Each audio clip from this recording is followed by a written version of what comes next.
ଜୟ ଜଗନ୍ନାଥ ସାଙ୍ଗମାନେ, ଆଉ ଗୋଟେ ନୂଆ ଭିଡ଼ିଓକୁ ସ୍ୱାଗତ। ଯେଭଳି ଆଗ ଭିଡ଼ିଓରେ କହିଥିଲେ ଯେ ଆମେ ସବୁଦିନ ସନ୍ଧ୍ୟାରେ ଆମେ କିଛି ଶ୍ରୀମଦ୍ ଭଗବତ ଗୀତାର କିଛି ଅଧ୍ୟାୟ ପଢ଼ିବା, ଆଲୋଚନା କରିବା। ସେହିପରି ଆଜି ଆଉ ଗୋଟେ ଭିଡ଼ିଓରେ ଆପଣମାନଙ୍କୁ ସ୍ୱାଗତ। ଶୁଭ ସନ୍ଧ୍ୟା। ଆଜି ଆମେ ଅଧ୍ୟାୟ 1 ଶ୍ଲୋକ 2 ପଢ଼ିବା। ତେଣୁ ଶ୍ଲୋକ 1ରେ ଆମେ ଯାହା ପଢ଼ିଥିଲୁ, ସଞ୍ଜୟକୁ କିଛି କଥା ଧୃତରାଷ୍ଟ୍ର ପଚାରୁଥିଲେ, ତାହାର କିଛି ବ୍ୟାଖ୍ୟା ଥିଲା। ଆଜି ହେଲା ସଞ୍ଜୟ ତାଙ୍କ ମୁହଁରୁ ଶ୍ଲୋକ 2ରେ କିଛି କହୁଛନ୍ତି। ଶ୍ଲୋକ 2 ସଞ୍ଜୟ ବାଚ। ସଞ୍ଜୟ କହିଲେ, ହେ ରାଜା, ବଜ୍ରବିହୁରେ ସୁସଜ୍ଜିତ ପାଣ୍ଡୁଙ୍କର ପୁତ୍ରମାନଙ୍କର ସୈନ୍ୟମାନଙ୍କୁ ଦେଖିଲା ପରେ ରାଜା ଦୁର୍ଯ୍ୟୋଧନ ଗୁରୁଙ୍କ ନିକଟକୁ ଗଲେ ଏବଂ ନିମ୍ନ ମତେ କହିବାକୁ ଲାଗିଲେ। ମାନେ ଏଠି ରାଜା ଦୁର୍ଯ୍ୟୋଧନ ଗୁରୁଙ୍କ ନିକଟକୁ ଯାଇ ଏବଂ ନିମ୍ନ ମତେ କହିବାକୁ କିଛି ଲାଗିଲେ। ମାନେ ଯୁଦ୍ଧ କ୍ଷେତ୍ରରେ ଗୁରୁଙ୍କ ପାଖକୁ ଯାଇ ସେ କିଛି କହୁଛନ୍ତି, ତା ବିଷୟରେ ଆମେ ଜାଣିବା, ବାକ୍ୟରେ ଜାଣିବା। ସେଥିରେ ଅଛି ପୁଣି ଗୋଟେ କ୍ୱେଶ୍ଚନ୍ ରହୁଛି, ତାଙ୍କ ଗୁରୁ କିଏ ଥିଲେ? ଆପଣମାନେ ଆଗକୁ ଯେମିତି ଭିଡ଼ିଓଟି ଦେଖିବେ ଜାଣିପାରିବେ ଗୀତାର ତାଙ୍କ ଦୁର୍ଯ୍ୟୋଧନଙ୍କର ଗୁରୁ କିଏ ଥିଲେ।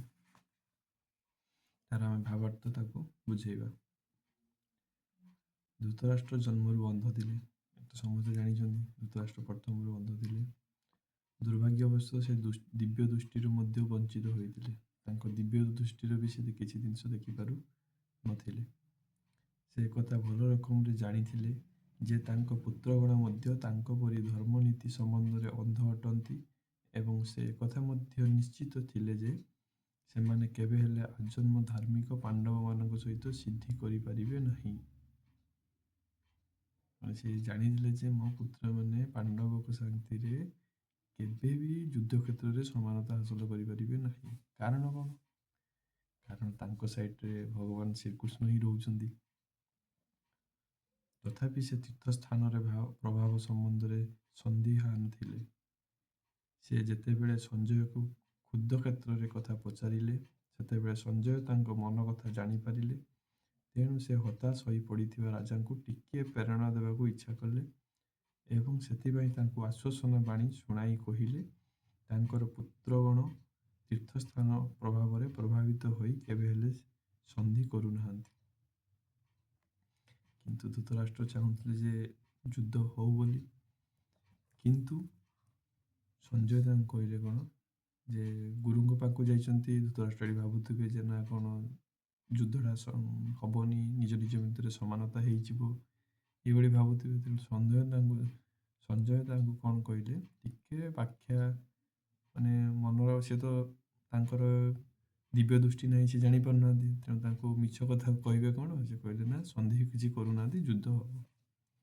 ତେଣୁ ସଞ୍ଜୟ ରାଜା ଧୃତରାଷ୍ଟ୍ରଙ୍କୁ କହିଲେ, ତାଙ୍କ ପୁତ୍ର ଦୁର୍ଯ୍ୟୋଧନ ପାଣ୍ଡବମାନଙ୍କର ସୈନ୍ୟସଜ୍ଜା ଦେଖିଲା ପରେ ସଙ୍ଗେ ସଙ୍ଗେ ସେନାପତି ଦ୍ରୋଣାଚାର୍ଯ୍ୟଙ୍କ ନିକଟକୁ ଯାଇ ପ୍ରକୃତ ସ୍ଥିତି ସମ୍ପର୍କରେ ସୂଚିତ କଲେ। ଯଦିଓ ଦୁର୍ଯ୍ୟୋଧନଙ୍କ ଠାରେ ରାଜା ବୋଲି କୁହାଯାଇଛି, ତଥାପି ଅବସ୍ଥାର ଗୁରୁତ୍ୱ ଯୋଗୁଁ ସେ ସେନାପତିଙ୍କ ନିକଟକୁ ଯାଇଥିଲେ। ତେଣୁ ସେ ଏକ ରାଜନୀତିଜ୍ଞ ହେବାକୁ ସମ୍ପୂର୍ଣ୍ଣ ଯୋଗ୍ୟ ଥିଲେ। କିନ୍ତୁ ଦୁର୍ଯ୍ୟୋଧନଙ୍କର ଏ କୂଟନୈତିକ ଡାଙ୍କୁଣୀ, ଅର୍ଥାତ୍ ସେ ଜଣେ ଅତି ଦକ୍ଷ କୂଟନୀତିଜ୍ଞ ବା ରାଜନୀତିଜ୍ଞ ବୋଲି ଯାହା ବାହାରକୁ ଜଣାପଡ଼ୁଥିଲା, ତାଙ୍କର ଆଶାଙ୍କୁ ଛପାଇ ପାରିଲା ନାହିଁ। ପାଣ୍ଡବମାନଙ୍କର ସୈନ୍ୟସଜ୍ଜା ଦେଖି ସେ ଯେ ଭୀତତ୍ରସ୍ତ ହୋଇ ପଡ଼ିଲେ, ଏହା ପରିଷ୍କାର ଭାବେ ଜଣାପଡ଼ୁଥିଲା। ମାନେ ପାଣ୍ଡବମାନଙ୍କର ସୈନ୍ୟ ବି ଅଛନ୍ତି, ଏପଟେ ତାଙ୍କର ବି ଅଛନ୍ତି ସୈନ୍ୟମାନେ। ତେଣୁ ସିଏ ଦେଖି ସମସ୍ତେ ଚିନ୍ତିତ ହୋଇପଡ଼ିଲେ ଯେ କ'ଣ କରାଯିବ। ସମସ୍ତଙ୍କର ସୈନ୍ୟ ସମାନ ଥିବେ, କିନ୍ତୁ କ'ଣ ହେଲା, ଗୋଟେ ପଟରେ ସୈନ୍ୟଠୁ ବଡ଼ ଭଗବାନ ଶ୍ରୀକୃଷ୍ଣ ରହିଯାଉଛନ୍ତି। ତେଣୁ ଏଥିରେ କ'ଣ ହେଇପାରିବ? ତେଣୁ ଅଧ୍ୟାୟ 1 ଶ୍ଲୋକ 2ରେ ଏତିକି ଥିଲା। ଆମେ କାଲି ପୁଣି ଆରମ୍ଭ କରିବୁ ଶ୍ଲୋକ 3। କାଲି କ'ଣ ହେଉଛି ଆପଣମାନେ ଜାଣିବେ। ତେଣୁ କାଲି ଗୋଟିଏ ତ ସମସ୍ତେ ମାନୁଛନ୍ତି ଇଂରାଜୀ ନବବର୍ଷ। ତେଣୁ ଆଜି ତ ଆପଣଙ୍କର 2025ର ଲାଷ୍ଟ ମାନେ ଡିସେମ୍ବର ଲାଷ୍ଟ ତ କ'ଣ କହିବା, ଇଂରାଜୀ ନବବର୍ଷ ଆରମ୍ଭ ହେଉଛି ଆମର। ତେଣୁ ସମସ୍ତେ ତ ନବବର୍ଷର ଅଭିନନ୍ଦନ ଜଣାଉଥିବେ, ଇଂରାଜୀ ନବବର୍ଷର ଅଭିନନ୍ଦନ ଜଣାଉଥିବେ।